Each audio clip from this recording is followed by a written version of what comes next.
اس سے پہلے صدر ٹرمپ کہہ چکے ہیں کہ اگر مذاکرات ناکام ہوتے ہیں ایران کے خلاف تو فوجی طاقت بھی استعمال کی جا سکتی ہے۔ دیکھیے فوجی طاقت وہ کہہ رہے ہیں اسرائیل کی طرف سے ہی ہوگی۔ انہوں نے کہا ہے کہ بڑے واضح انداز میں کہا ہے کہ اگر ایران کے ساتھ کوئی معاملہ خراب ہوتا ہے تو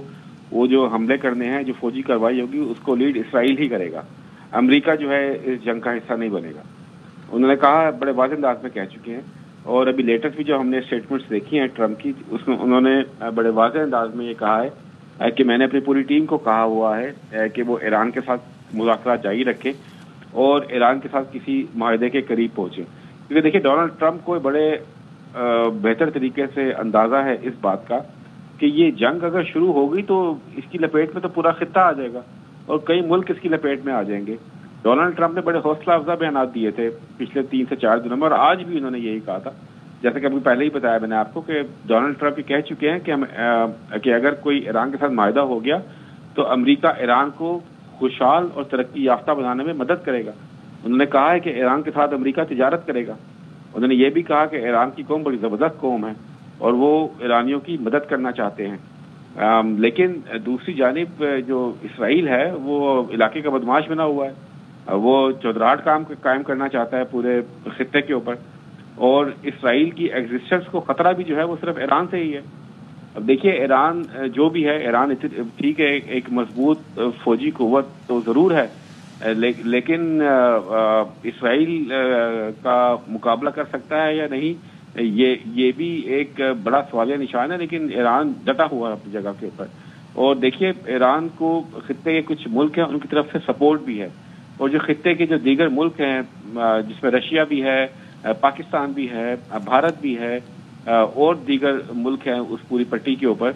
وہ سب بھی یہی چاہتے ہیں کہ اسرائیل اور ایران کے مابین جنگ نہ ہو، کیونکہ جنگ ہوئی تو یہ باقی ملکوں کے لیے بھی بڑا مسئلہ بن جائے گا۔ اور ڈونلڈ ٹرمپ تمام شراکت دار ممالک کے ساتھ مل کر جو ہے وہ ایران پر دباؤ کی پالیسی رکھے ہوئے ہیں۔ وہ چاہتے ہیں کہ یہ کسی طریقے سے معاہدہ ہو جائے، کیونکہ انہیں معلوم ہے، اسرائیل بڑا واضح کر چکا ہے کہ وہ جو ہے ایران پر حملے کرے گا اور ایران کی ان تمام جگہوں کو نشانہ بنائے گا جہاں پر ایران کا جو نیوکلیئر انریچمنٹ پروگرام ہے وہ جو ہے جاری ہے، جہاں پر یہ اس کی فیسلٹیز ہیں وہ کو نشانہ بنائے گا۔ اور آج بھی ممکنہ طور پر ابھی ہم دیکھ رہے ہیں، واضح نہیں ہوا کہ یہ میزائل کہاں داغے گئے ہیں، لیکن ممکنہ طور پر یہ میزائل وہیں مارے گئے ہوں گے جو ایران کی ممکنہ نیوکلیئر سائٹس ہیں، اور جوابی کارروائی سے بھی جو ہے نمٹنے کے لیے اسرائیل میں جو ہے ایمرجنسی نافذ کر دی گئی ہے۔ وہاں پہ سائرن بجائے گئے ہیں اور لوگوں کو کہا گیا ہے کہ ایران کی طرف سے ریٹیلیشن ہو سکتی ہے، تو اپنے آپ کو محفوظ رکھیں، گھروں میں رہیں، باہر نہ نکلیں۔ جو بھی ایک سیکورٹی الرٹ ہوتا ہے وہاں جاری کیا گیا ہے۔ امریکہ نے بھی سیکورٹی الرٹ جاری کیا ہے اپنے امریکی شہریوں کے لیے کہ وہ شمالی افریقہ اور مڈل ایسٹ سے جو ہے فوراً وہاں سے جو ہے واپس آ جائیں، اور یہ بھی کہا گیا ہے کہ وہاں کا سفر کرنے سے گریز کریں۔ اور یہ ٹریول الرٹ جو ہے اسی وجہ سے جاری کیا گیا ہے کیونکہ اسرائیل نے امریکہ کو، ٹرمپ انتظامیہ کو واضح کر دیا تھا کہ وہ بہت جلد جو ہے اسرائیل پر حملہ کرنے جا رہے ہیں، لیکن ڈونلڈ ٹرمپ کی ایڈمنسٹریشن کا دباؤ تھا اسرائیل پہ کہ وہ ابھی ایسا کچھ نہ کرے، کیونکہ ابھی مذاکرات چل رہے ہیں اور مذاکرات کا دیکھا جائے کہ کیا ہوتا ہے، کیونکہ صدر ٹرمپ سمیت ٹرمپ انتظامیہ کے جو دیگر لوگ ہیں وہ اس بات کا اشارہ دے چکے تھے کہ ایران نے کافی لچک کا مظاہرہ کیا ہے اور مذاکرات جو ہے وہ بڑے مثبت اس میں پیش رفت ہو رہی ہے۔ اور دیکھیے راؤنڈ آف ٹاکس جو ہوا ہے ایران کے ساتھ ٹرمپ انتظامیہ کا وہ بڑا زبردست رہا ہے۔ ہم نے جب دیکھا پہلی مرتبہ جب یہ مذاکرات شروع ہوئے تو اس وقت ہم نے امریکی محکمہ خارجہ کے ترجمان اور وائٹ ہاؤس کے ترجمان کی جانب سے یہ سنا تھا کہ ایران کا رویہ دیکھا جائے گا، لیکن پھر 5 راؤنڈ آف ٹاکس ہو چکے ہیں ایران کے ساتھ، جس کا مطلب ہے کہ مذاکرات جو ہے اس پہ پیش رفت ہو رہی تھی اور دونوں طرف سے لچک کا مظاہرہ کیا جا رہا تھا، لیکن اسرائیل جو ہے وہ بہت عرصے سے بضد تھا کہ وہ جو ہے ایران پر حملے کرے گا، اور آج اس نے کر دیے،